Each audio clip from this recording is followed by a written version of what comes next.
If you know that this person doesn't have the tools and you do, what are you doing?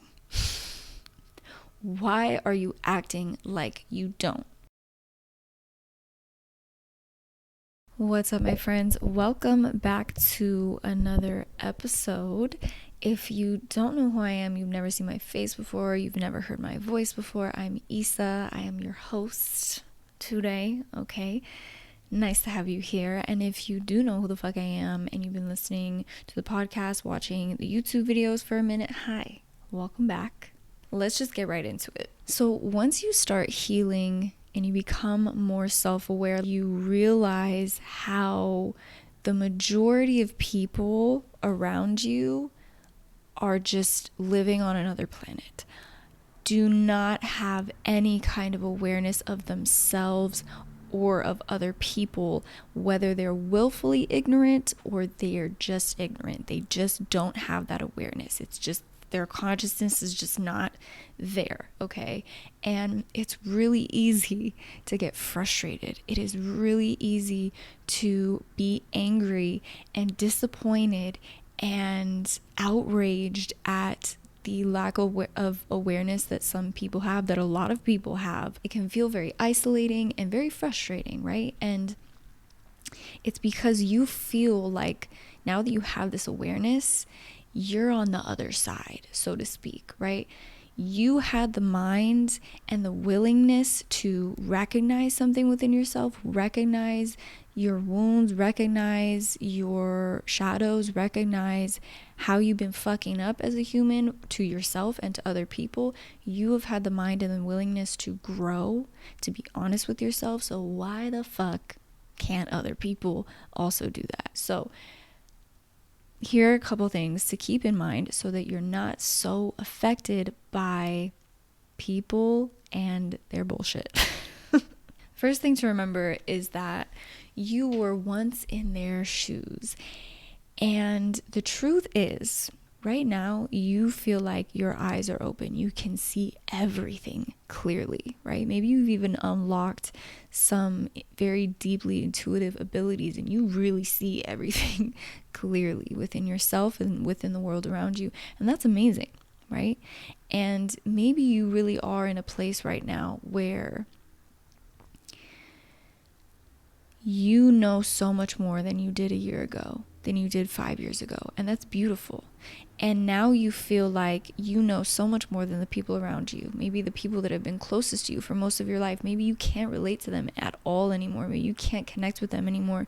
You're seeing all their red flags. You're seeing all their shadows, all their unhealed parts of self, and you just can't do it anymore. And you feel like, I know so much more than these people. Okay, I know so much more than you. I'm so much more aware than you, and I just want you to be aware so that I can continue being your friend, or so that I can tolerate being around you, or whatever it is. But you have to remember that 5 years from now, even a year from now, 6 months from now, depending on how fast you grow, you're going to look back on the you now and be like, oh my God, what a dumb bitch. I didn't know anything. I didn't know shit about shit. And that's just what it is. You are always evolving. You are always growing and learning. And right now you feel like you know everything because you've absorbed all of this knowledge and awareness very quickly. But baby, you don't know anything.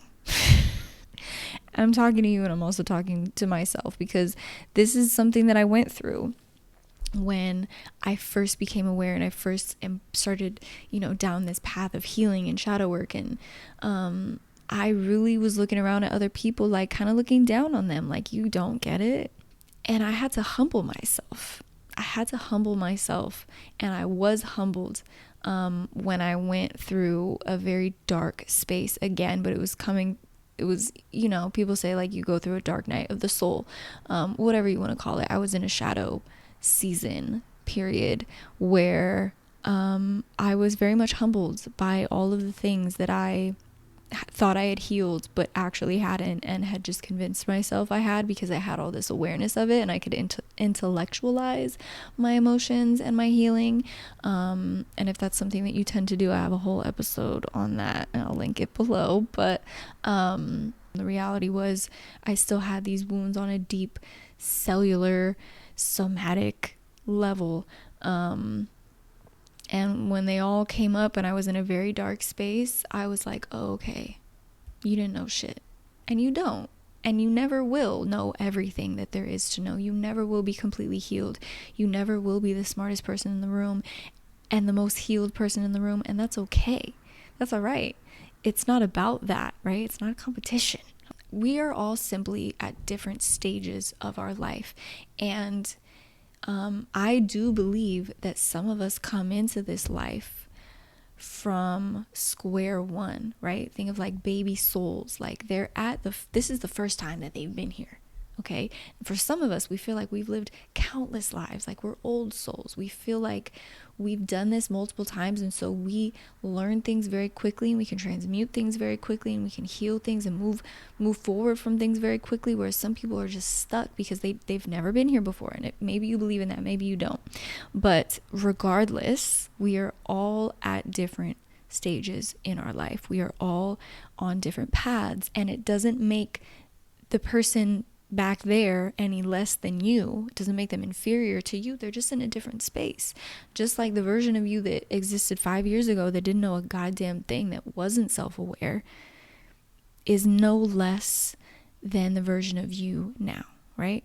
The second thing to keep in mind is it's one thing to know what you don't want around you, to know what type of people, what type of behavior, what type of mindsets, what type of energies you don't want to be around, and set boundaries with that. Like, it's one thing to recognize, oh, I don't like that, I don't want to be around that, I don't tolerate that, and set those boundaries, separate yourself from those things. It's one thing to have that awareness, and it's a whole other thing to allow yourself to stay triggered all the time by people who are quote unquote unhealed, people who don't have the awareness that you do, people who move mindlessly. But remember that when you are getting to know your shadows, what you are triggered by and what you project onto other people is a big indicator of what shadows you might be suppressing or that are still in need of healing. And I talk about that in, I think, episode 33. I don't know. I'll link it below as well.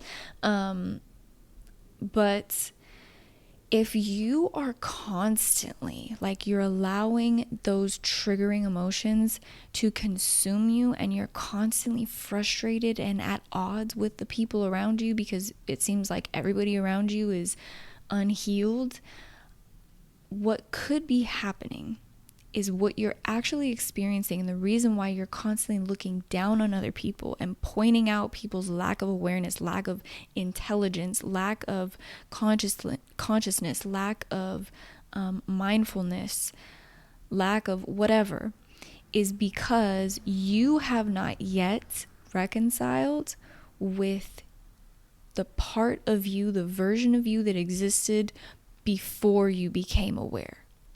There is likely a part of you that is ashamed of the version of you that was doing shit mindlessly, the version of you that was doing things that were harmful to yourself and to other people, the version of you that didn't have the tools that you have now.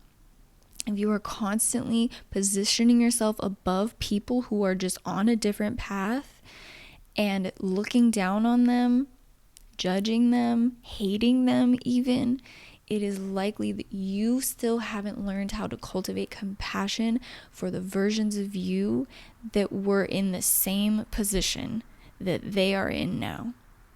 And so it's coming out, and it's coming out as a projection, and that's why it's affecting you so much, right? It could be that you just lack boundaries and you need to set those boundaries. You need to set boundaries with the things that you don't want to tolerate. But if you're so deeply and consistently affected by other people's bullshit and other people's lack of healing, it's probably because you haven't yet become okay with the fact that you didn't always know the things that you know now. And so now you're using that, your ego is using that as a way to compensate for that feeling of inferiority that you felt at one point, or that you feel towards past versions of yourself, and it's being expressed as like pseudo superiority. And like I talked about in episode 33, when you're trying to spot your shadow, look at your judgments, look at your projections. What you try to actively separate yourself from in other people is a reflection of what you're actively trying to separate from within yourself. So be mindful of that.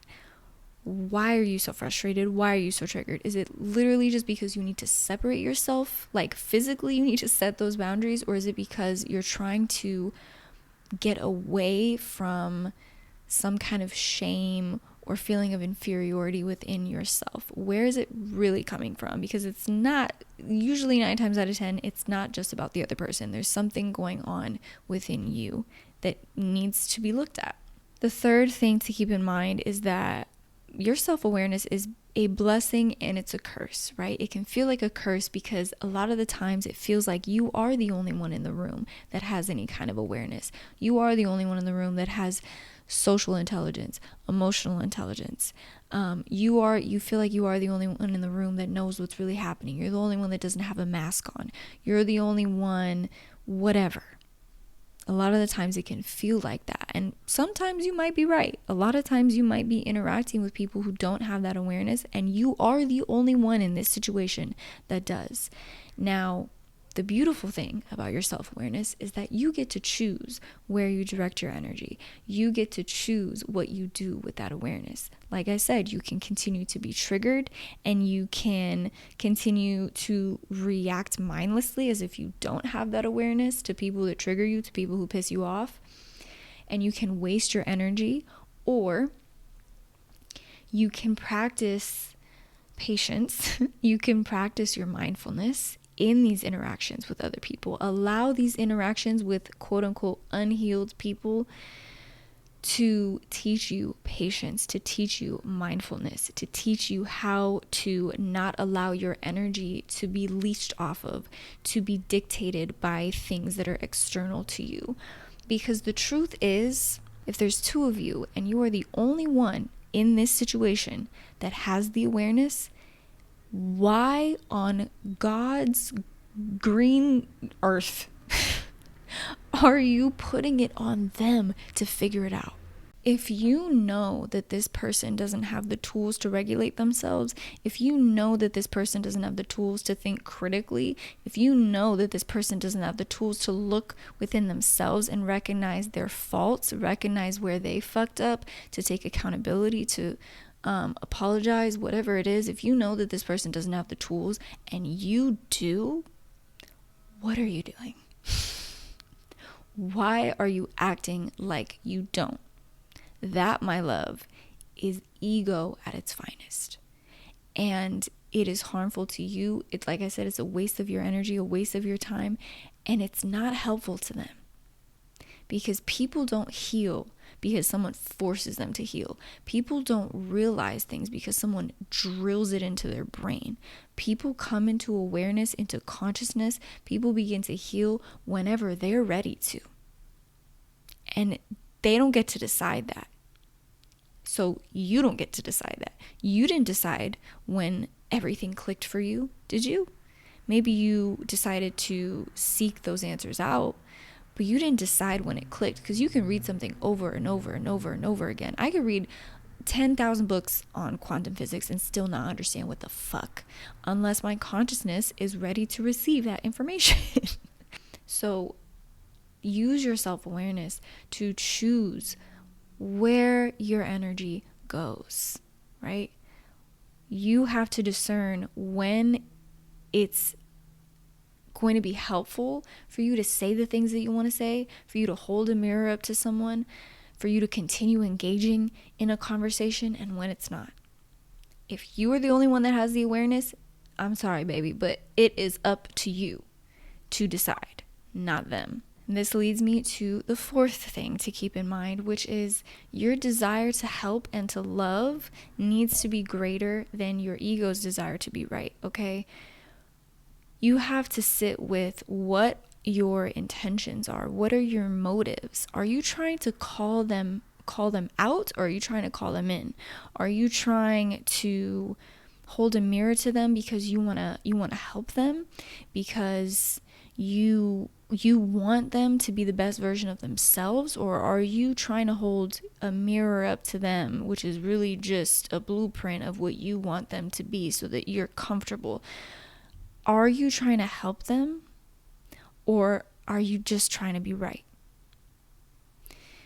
There is no healing or love in telling someone that the reason why you're acting like this is because of X, Y, and Z. The reason why you can't see the problem right now is because of X, Y, and Z. Is because of what happened to you in your childhood. Is because of this, that, and the third. And I see this a lot. I myself have had moments of being kind of a dickhead where I've been in arguments with people, and I really felt like I was the only one that was seeing the situation for what it was, and they were acting from a place of insecurity. And so I pointed that out. The only reason that you feel the way that you do about this, the only reason why you're acting this way is because you're insecure, and it's because of this. Like, I decided to diagnose them. I decided to use my awareness of myself and of them to analyze them and to diagnose them, in a sense, to label them. And to put that on someone, especially in a heated argument, is not love. That's not love. It is not loving to call someone out. It's loving to hold a mirror to someone, to offer that awareness, that truth to someone. If you have that kind of relationship with them, if you know that they are someone that maybe it's not something that they want to hear, but you're saying it lovingly, and they will be open to receiving it. That's different. As opposed to, you're in an argument with someone, you're frustrated with them, you're pissed off, and you decide, well, I know what your wound is right now. I know what hidden shadow, what hidden insecurity you're acting on unconsciously right now. I know you're not conscious of it, and so I'm going to make you conscious of it because it positions me above you. That is ego. That is superiority, and it's fucked up and unnecessary. We, as intuitives, as healers, as spiritual beings, we're all spiritual beings, but spiritual beings that have the awareness of our spirituality, of that aspect of ourselves, we have a responsibility to pick and choose, like I said, when to hold a mirror up to people, when it is going to be helpful to the situation, and when it's not. You can plant the seed, but you cannot force the tree to grow, right? Like, you can lead a horse to water, but you can't make it drink. Your responsibility as someone who has the awareness is to stay in your awareness, is to stay in your mindfulness, is to stay in a state of love. And once you get pulled out of that, set a boundary. Set a boundary. And if you can stay in that state of love, you help others and you guide others by being that, by showing them, not by forcing them, not by telling them, but by being that. You help others heal and grow just by existing. You don't help others heal and grow by meeting them at their level and calling them out on some bullshit, by being cruel, by being hurtful, by trying to be the smartest one in the room, by trying to be right, by leading with your ego. That is not how you help people. That is not how you heal people. It's not up to you, first of all. But if you want to have a positive impact on people, then all you worry about is planting the seeds by existing, by being someone who is mindful, by being someone who knows how to regulate, by being someone who knows how to set boundaries, by being someone who knows how to direct their energy in an impactful and positive way, by being someone who knows how to alchemize their frustration and their anger into something else, right? By being someone who can hold themselves accountable. That is how you help people, by being, not by forcing other people to meet you at their level when you know damn well that that's not where they're at. And I'm not saying to invalidate the frustration that you have. I'm not saying to suppress the frustration, the anger, the disappointment that you have with people in your family, people who were once closest to you, or just the world, right? The state of the world. I'm not saying to suppress that, but you have the tools, you have the awareness to heal your relationship with all of these negative things, right? And you now have this beautiful responsibility of being a light for other people. And you don't force your light onto anyone, you just exist. You just exist in it, right? And in existing, in continuously trying to be better instead of continuously trying to be right, in shedding that spiritual ego, letting it, having an awareness of it, having an awareness that it exists, and letting it guide you and show you to wounds within yourself that are causing you to act in this way, that are causing you to act superior, that are causing you to be a dickhead, whatever. When you have that awareness, you heal yourself more and you heal others more, even if it's indirectly, right? You can set a boundary with someone, and in setting a boundary with someone and cutting them off because you cannot be around someone that is the way that they are, you can indirectly impact them in a positive way by not enabling them. More than if you would have sat and argued with them and fought with them day in and day out trying to get them to see. You can't make people see what you see. You can't make people arrive to the same place that you have arrived at. But you can help others by being and continuing to grow in your own time and having humility with yourself. And having the humility to admit that you don't know anything, right? We're full circle. You don't know everything at any stage of your life. You are continuously learning and continuously healing, and so is everybody else. And I think having that understanding and keeping that in the back of your head at all times, having that kind of humility allows you to breathe, and it allows you to not be so affected by people's bullshit, and it allows you to have some peace of mind, right? And that ripples out in a positive way to the people around you, whether they're in your immediate circle or they're not. So with all of that being said, I hope that you are gentle with yourself. If you realize that you've been acting like a dickhead, if you realize that you have been acting from a place of spiritual ego, be kind to yourself, even in that space. Have compassion for this version of yourself. I hope that this episode was helpful. I hope you took something away from it. And if you didn't, that's okay too, right? Take what resonates and dump the rest. Thank you so much for being here. Thank you so much for listening. If you've enjoyed the podcast, leave a little 5 stars. If you're watching on YouTube, give a thumbs up, leave a comment, subscribe, all that good shit. It's always appreciated. Much, much love to you, and I will talk to you next week.